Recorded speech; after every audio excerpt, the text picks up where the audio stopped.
Professor, eu vi que muitas ruas do bairro 13 de Maio têm nomes de militares, como Coronel Barata, Capitão Francisco Moura e Marechal Bittencourt. O que isso mostra sobre a influência das Forças Armadas na criação do bairro?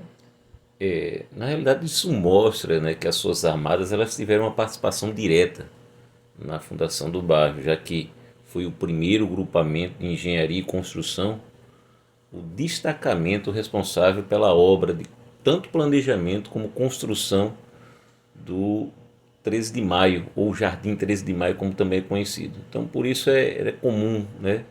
Era de se esperar que se utilizasse, né, a forma de homenagear alguns militares com nome, né, de ruas e praças, né, registrando essa ligação.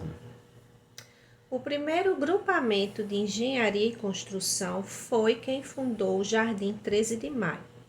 Qual foi o papel deles na escolha desses nomes? Ele não apenas construiu, né, mas ele planejou, como eu falei, o bairro e também participou da definição da identidade do bairro. Mas isso não quer dizer que ele escolheu diretamente todos os nomes de todas as ruas que foram projetadas na época, né? Que é o Jardim 13 de Maio, o bairro 13 de Maio, ele foi gerado em 1962, né? Então, de certa forma, ele pode ter escolhido o nome de alguns militares, né, reforçando a presença da instituição na história local, mas de fato quem no processo dá o nome e oficializa o nome das ruas é a prefeitura do município, né? Isso desde sempre foi assim. De certa forma ele influenciou, né? O grupamento de engenharia influenciou, mas não foi ele que determinou o nome dessas ruas com o nome de militares. As praças com nomes de marechais e coronéis podem ser entendidas como uma forma de guardar a memória militar na cidade? Eu acredito que todo logradouro, né, quer seja rua, praça, vila, né, que recebe o nome está homenageando alguém, né? E no momento em que essas praças recebem o nome de marechais e de coronéis, né, elas verdadeiramente vão funcionar como homenagens, né? Só que cada nome vai ajudar a lembrar das figuras e não somente a patente dos militares, preservando essa memória no espaço urbano, né? Por exemplo, a gente tem na Avenida Henrique Rufo, na rua Henrique Rufo, nós temos uma praça que se chama Vilagran Cabrita, né? E é um oficial do Exército, mas é um oficial do Exército da época da Guerra do Paraguai, né?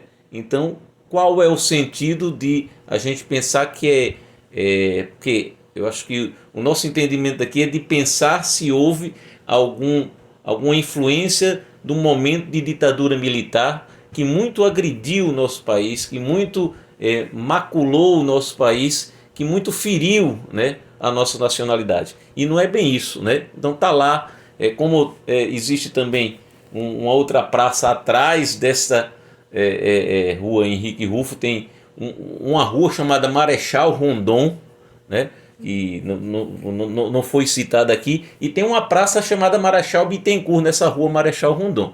Então, não é fazendo apologia, né, ao exército ou uma ditadura, até porque a gente entende que o golpe militar ele acontece em 31 de março de 1964, né, e o bairro ele é entregue, né, ao município em 1962, ou seja, 2 anos antes. Então dá para você imaginar que não foi algo assim premeditado de usar o nome, né, de militares, né? E a gente tem outros militares, Coronel Barata, né, o Capitão Francisco Moura, né, e o que eu acredito que são elementos, né, personagens dessa teia histórica que devem ter deixado ou promovido alguma coisa de legado para a comunidade, para a cidade, ou até mesmo no ambiente militar, não necessariamente fazendo uma apologia, uma defesa, né, da ditadura militar.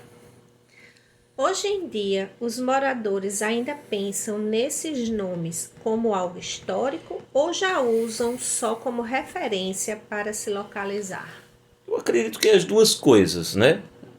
A gente tem aqui vizinho, por exemplo, um hospital Edson, né, Ramalho, o general Edson Ramalho, e todo mundo, quando fala Edson Ramalho, não lembra do general e nem lembra da patente, apesar de que o hospital funciona, né, sob a tutela da Polícia Militar do Estado.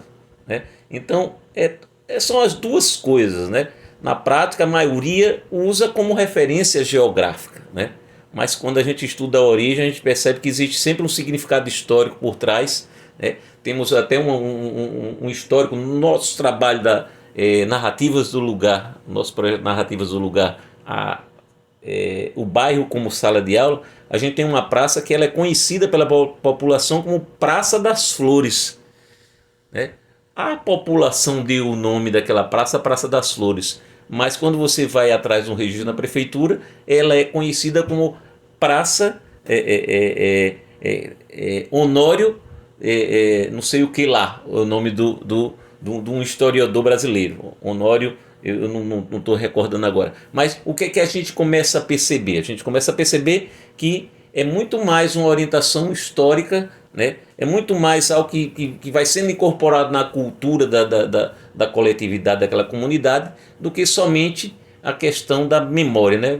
Nem se lembra o que é que o José Honório fez, né? Mas se sabe que ali na praça, a Praça das Flores, existem as flores, existe um lugar que tem uma sombrinha para a gente descansar. Então há uma espécie de apagamento da memória, de fato. Né? Então se fala de uma praça coletiva conhecida de coração, mas não conhecida na razão do nome que ela verdadeiramente tem. Né? Dá para dizer que a escolha de nomes militares ajuda a reforçar a identidade do bairro como um espaço de disciplina, ordem e tradição? É interessante isso, né?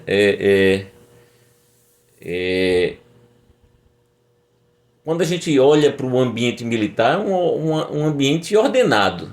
Então, é de se supor que no momento de se planejar toda a estrutura de um bairro, eles gostariam de utilizar aquilo que é a prática deles, né?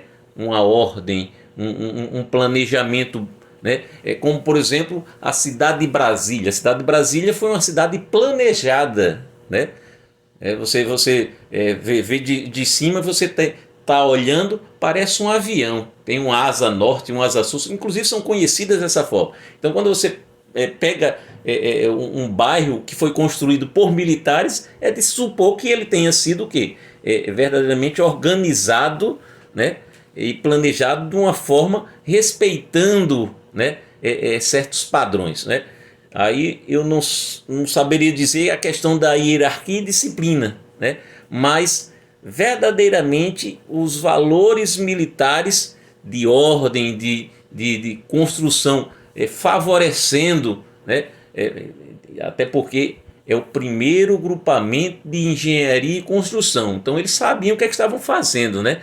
Não era um destacamento de fuzileiros militares que iam construir um bairro com as características de fuzileiros, mas foi uma engenharia e construção, foi algo verdadeiramente planejado. Então era de se esperar, né, que isso verdadeiramente passasse para a identidade simbólica do bairro. Né? Essa questão do planejamento bem feito, vias, né, com acessos bem organizados, bem planejados. Né? Eu também percebi que existem ruas com nomes de professores, jornalistas e religiosos.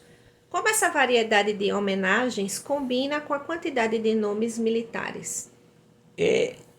Essa é a grande questão, que faz a gente pensar que não era algo de dizer, não, vamos colocar só o nome da nossa turma, né, dos nossos vultos, dos nossos personagens.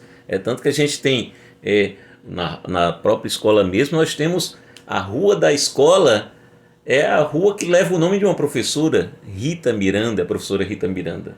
Né? Temos ruas Carteiro, né? Temos ruas Telegrafista, temos ruas professor, né? Temos ruas com homenagens de vários disso. Agora mesmo a praça que eu estava falando, a Praça das Flores, é um historiador, José Honório. Temos outra praça aqui na comunidade, no 13 de maio, que reverencia, faz uma homenagem a Assis Chateaubriand, né?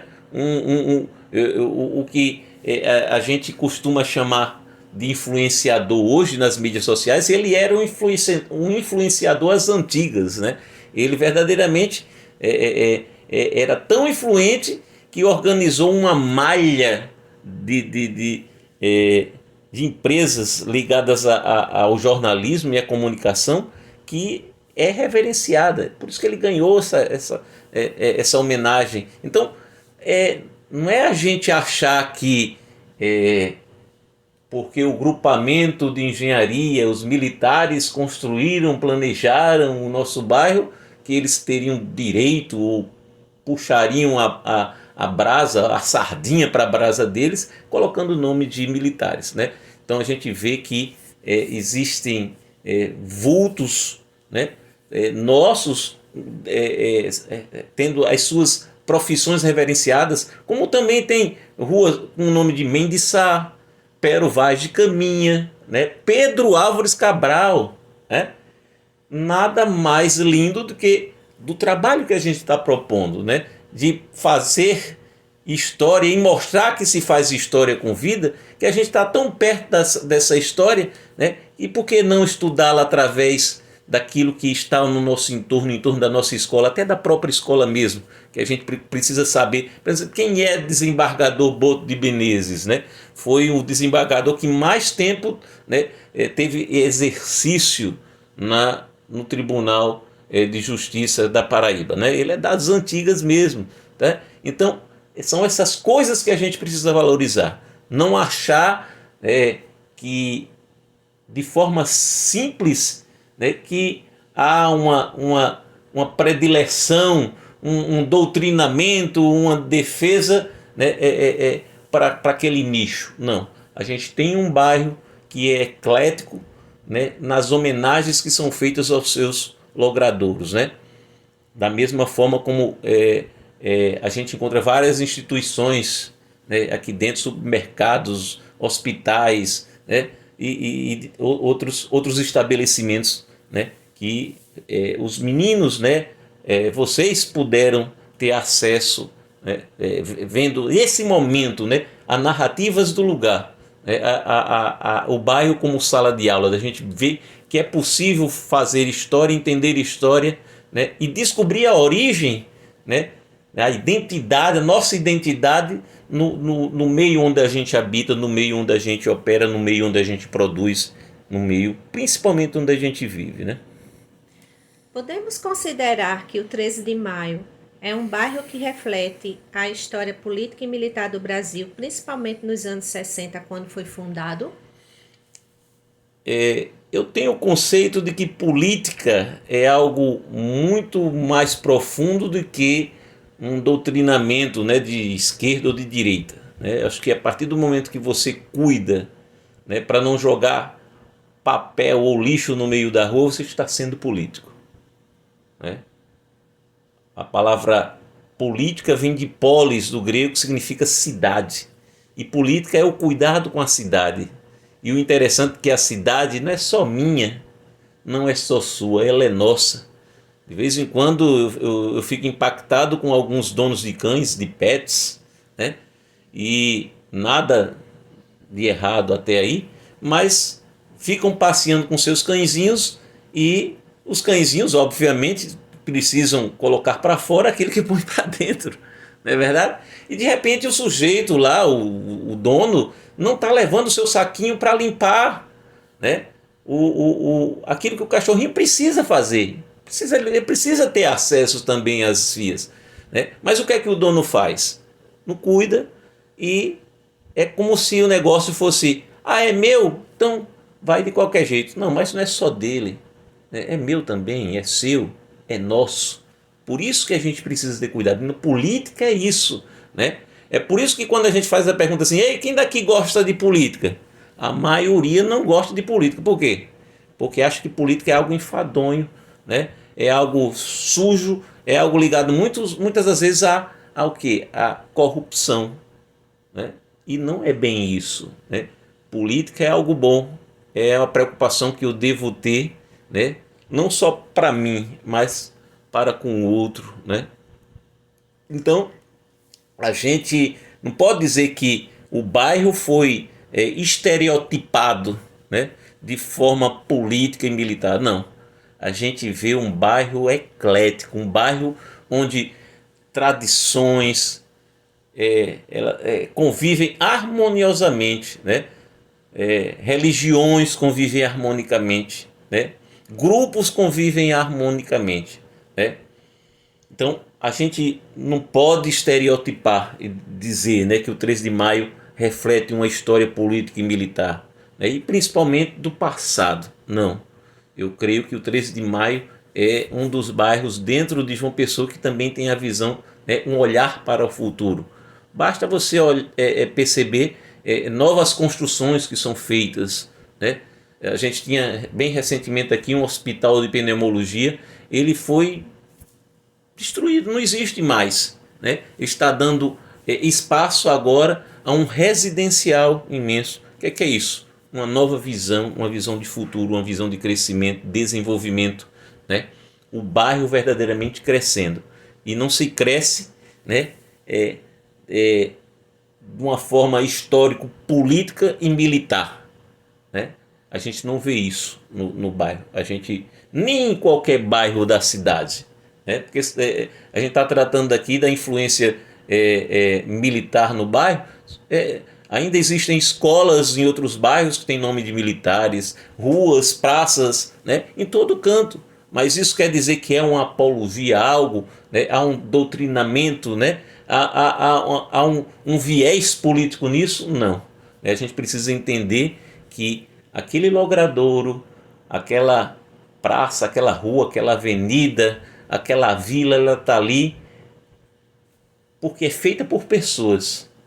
E se leva nome de pessoas, beleza. O bairro, por exemplo, 13 de maio, faz uma alusão maravilhosa ao quê? A data da abolição da escravidão, né? Da escravatura. Então, se eu tivesse de olhar o estereótipo para o bairro, seria um estereótipo de liberdade. É o que reflete, é o que está por trás dele, né? Ele recebeu esse nome com que finalidade, né? Eu recebi o nome de Carlos Eduardo, o que é que minha mãe queria traduzir com isso, né? Você recebeu o seu nome, o que é que sua mãe queria dizer ao mundo com o seu nome, né? Então, não é a defesa política, né? Algumas etnias, algumas culturas até usam os nomes de caráter, né? Nomes os índios, por exemplo, são muito inteligentes nisso, de darem os nomes das pessoas com ligações com a natureza, né? Por que que nós racionalmente aqui vamos pensar que os nomes dos nossos logradouros têm alguma finalidade política, tentando, né, defender algum viés? Eu não penso por essa forma. Eu acredito que essa seria uma ideia mais racional, né? Qual a importância de se estudar a origem dos nomes das ruas e praças para entender melhor a memória coletiva e a identidade cultural do bairro? Bem, é importante porque os nomes, acabei de dizer, eles são os registros da história, né? Eu lembro quando eu perguntei para minha mãe por que o nome Carlos Eduardo, ela achou bonito. Eu até queria ter o nome do meu pai, Carmelo, né? Hoje, se alguém colocar o nome de um filho de Carmelo, é até estranho, não é um nome tão, né, usual, né? Até que eu descobri o significado do meu nome. Já não fui mais nem pela intenção da minha mãe de colocar o meu nome Carlos Eduardo, né? Então, é importante a gente estudar a origem dos nomes das ruas e praças, né, dos logradouros. É por isso que a gente está com esse projeto Narrativas do Lugar o bairro como sala de aula, né, exatamente para que a gente comece a perceber que quem foi homenageado por um valor, né? O que é que estava em destaque naquela época, né? Eu tenho a honra de ter tido um avô que teve uma rua em sua homenagem. Ele faleceu 2 anos antes de eu nascer, né? Mas, puxa vida, que coisa maravilhosa você saber que, né, alguém da sua família teve a honra de receber o nome de uma rua, né? Então, eu trago para a minha cultura familiar, por exemplo. Isso é lindo, isso é maravilhoso, né? É algo que eu vou passar para os meus filhos, para os meus netos, né? Como foi para o meu pai passar para mim, né, essa parte da história, principalmente meu avô, né, da gente descobrir. Então é importante porque são registros de história, né? E isso me traz uma certeza, né, que história não é somente aquele que está nos livros, não. A minha primeira aula de história é a quem interessa a história. Porque se eu for contar uma história, eu vou contar de um jeito, você vai contar sobre o seu prisma, sobre o seu olhar, sobre as suas lentes, né? Então a história importa para quem conta, né? Então, se importa para quem conta, deve importar muito mais para quem quer ouvir essas histórias. É por isso que a gente está com esse projeto, né? E qual verdadeiramente a importância de estudarmos a origem dos nomes de ruas e praças para entender melhor a memória coletiva e a identidade cultural do bairro? Exatamente, né? Porque nós fazemos a história, né? Nós vamos passar e é um legado que fica, né? São as lembranças, são as nossas ações, né? Isso, quando não fica registrado em algum canto, chega ao nome de uma rua, chega ao nome de uma praça, chega ao nome, né, de um estabelecimento, chega ao nome, por exemplo, como a gente tem uma sala lá, uma sala aqui na escola, perdão, que homenageia quem? A professora Lúcia, né? Que é uma professora que há muito tempo está na educação e ela tem a sala dos professores, né, segurando, eu diria assim, uma placa com o nome de quem? Dela, né? Tem homenagem maior do que essa, né? Então, mais tarde, netos dela vão chegar lá e dizer: essa era a sala, ó, que faz uma homenagem à minha avó, né? E na verdade, né, nada, nada passa despercebido quando o assunto é vida, né? E a gente começa a perceber que história é vida, e é aí que a gente vê a importância da gente preservar a memória coletiva, né, e de tudo que a gente constrói, não só nas nossas vidas, mas também no espaço da cidade. Beleza? Obrigada, professor.